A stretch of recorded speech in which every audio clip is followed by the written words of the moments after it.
Sports-related concussions have become an increasingly important focus in the sports medicine field.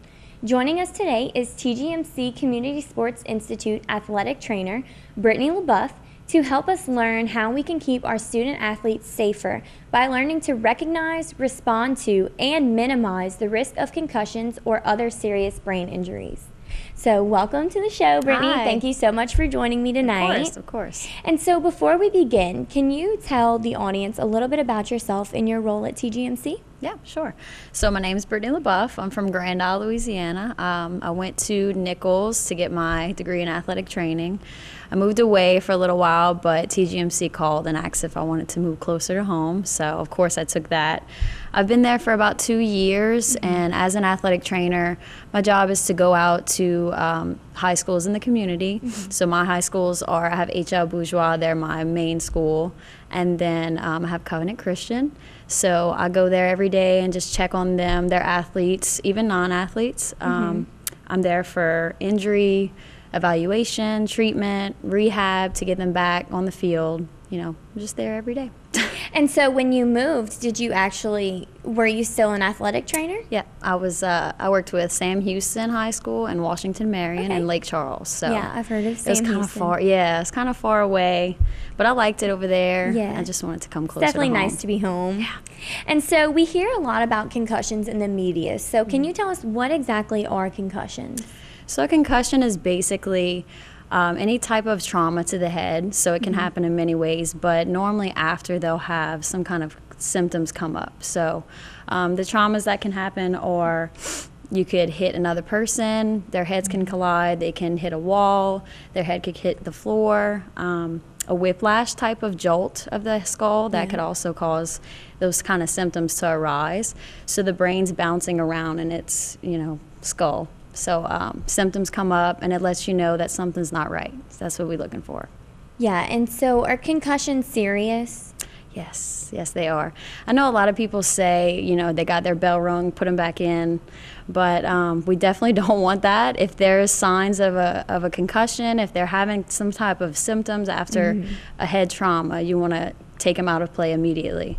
We don't want them going back in. Yeah, well, I know recently, since all the new studies, they've gotten a lot stricter on, student athletes, and you want to take them out while they're young and make sure that they don't do any further damage. Right. You can definitely have damage that could last, longer than you want.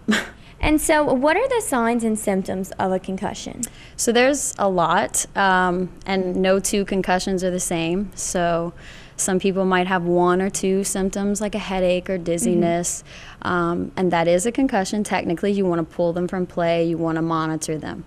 But some people can have multiple symptoms, and it could be pretty extensive. So some of the symptoms I have down here are headache, dizziness, lightheaded, sensitivity to light or sound.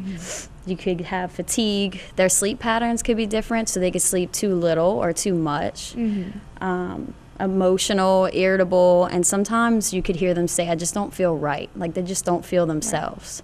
So those are the symptoms that we typically see. And so now you said that you could sleep too little or too much. So this could last over a period of days? Definitely. So normally the symptoms can arise right after it happens, but it can last a couple of days. So you want to monitor them for 24 to 48 hours. So when do the signs typically show up? Immediately?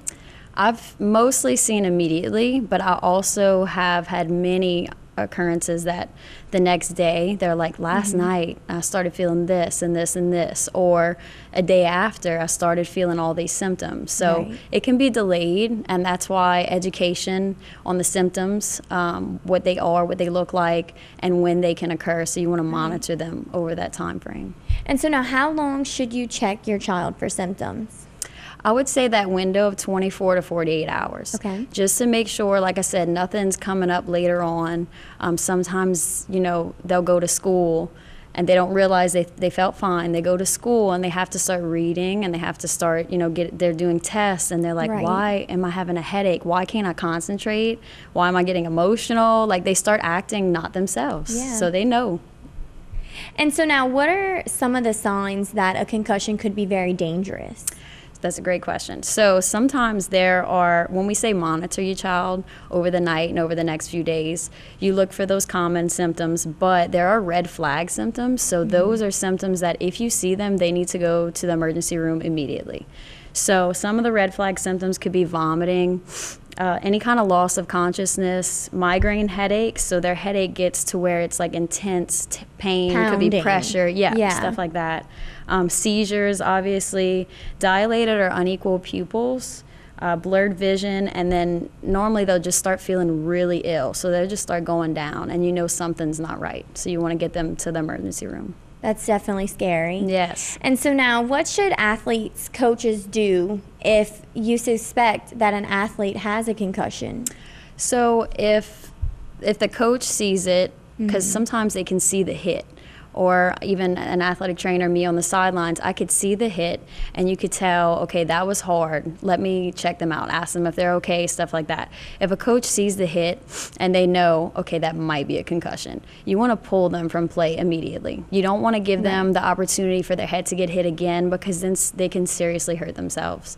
So just pull them immediately, alert the parents that this has happened or that you think something's going on, and then you want to get them medical attention.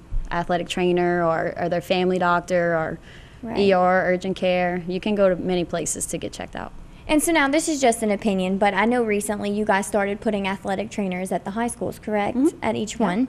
And so now, do you find that it's helped a lot to monitor? I mean, do you think that there was an issue with people still playing with concussions? Yes, I think that has to do with the education part of it. Maybe some coaches don't realize the severity of it. Maybe some parents are like, oh, I did this when I was younger, just keep going type of thing. But nowadays, we have all this research and all the studies and the proof that it's a serious thing. So now everybody can get educated, hopefully. Yeah. And I'm on the sidelines, and like I said, if I see something, I'm going to pull them and I'm going to ask them a certain type of questions. Some of them are weird, but and sometimes they'll just start mouthing off like, this is my name, this is my birthday, this is what day it is, trying to pretend like, but and it's not, I'm not trying to hurt them, I'm not trying to keep them from their amazing game that they're playing. I'm trying to protect them, so I'm there, and I think it really does help to have us on the sidelines. Yeah, and so how can parents and medical professionals understand the full scope of a concussion? So I'm going to keep preaching education, but also we have this test that we do at the hospital. It's called impact testing. It's concussion baseline testing that we do, and we get all of our high schools to do it, all the local high schools. You want to do it before their season starts, and it's just to kind of get a full grip of what their brain function is like now as compared to when they would have a concussion. You want to be able to compare it. So we'd like to do baseline testing. That's a good way to see what's going on. I think I've taken that test before. Really? And is that the very confusing one? So confusing. Like midway, I'm taking it and I'm like, oh my goodness. I administer the test, so I have to explain to them what they're doing, why they're doing it, the importance of it. And then I have to watch them take it, and I'm just watching. I'm like, what was that answer? I have no idea. Because it's memory, and you don't remember sometimes. I started laughing midway because I was like, they are going to think that I am not very smart from this test. And so what can you tell us, like, what's included in the baseline testing? So they want to see your brain function, like memory type of questions, and they want to see your reaction time. So it's crazy stuff. So it's a bunch of words, and then they go to, designs, and then they'll tell you to like count back from 25 to 1, and you have to click as fast as you can. In like 16 seconds? Yes. And then they're like, okay, what were the letters we asked you a few minutes ago? And you're like, I don't know. I just counted back from 25. So it's some extensive questions. It lasts, it could last up to 45 minutes. You have to read all the directions, understand what they want you to do so you don't mess up the whole test. But it's really important that we get all of our athletes to have that baseline, all the, contact athletes, to have that baseline measurement. That way, if they do have a concussion, when they go to the doctor, we can get them to do the test again, and you can compare the results. And the doctor normally can tell immediately. I think that's really awesome that you guys have that program for them to do, because, I mean, that's even more, I don't want to say legit, but that's even more Well, you know, because with this, like I said, it's a lot of symptoms type stuff. It's something in your brain. You can't see the bruise on your arm. Right. You know, it's something that is hidden, so we have to pull it out.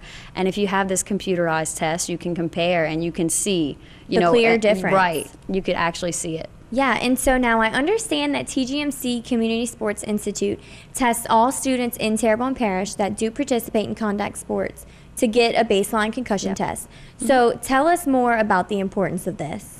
So like I said, it's just to get a good idea, because every person's different, obviously. It's funny to see the different types of personalities that take this test. Right. But you want to be able to see what their specific brain function is right then and there, compared to when they do have a concussion and they're having symptoms. So like I said, every concussion's different. Sometimes they might have symptoms for something else that you don't know and it's hidden, and their concussion test says, yeah, they're fine, so it must be something else. Let's keep looking, type of thing. So it's very important. And so now, have all the students been tested for this fall season sports program? Yes, it was a process. Yeah. Because we normally test them at the schools if we have a lab, or we could bring them to the hospital. We have labs here for them to test. But, yep, everybody's done. I have to do HL and CCA. So I do my assigned schools. And you do the test every other year, so every like 2 years. So I take the ones that need it at that time. Right. Before the season starts, you want to do it before, you know, like they really start getting into contact at practice or at games. And we do, right now it's football and volleyball. And so now, about how many students do you think it is that you guys test, you know, per season? Well, I know for this, like one season for me, I probably did almost 100. 90, Wow. yeah, it had to be like 90 to 100. It was a lot. Yeah. And, you know, a lot of times you can't get them all at once, so you got to split it up and do it multiple days. Yeah, it definitely takes a lot of prep for that, Yes. you know. And so thank you so much for joining us tonight. of course. And don't go away, because up next I will be joined by the Executive Director for TFAE, Katie Porche. So we'll be right back with more on the Woman Factor.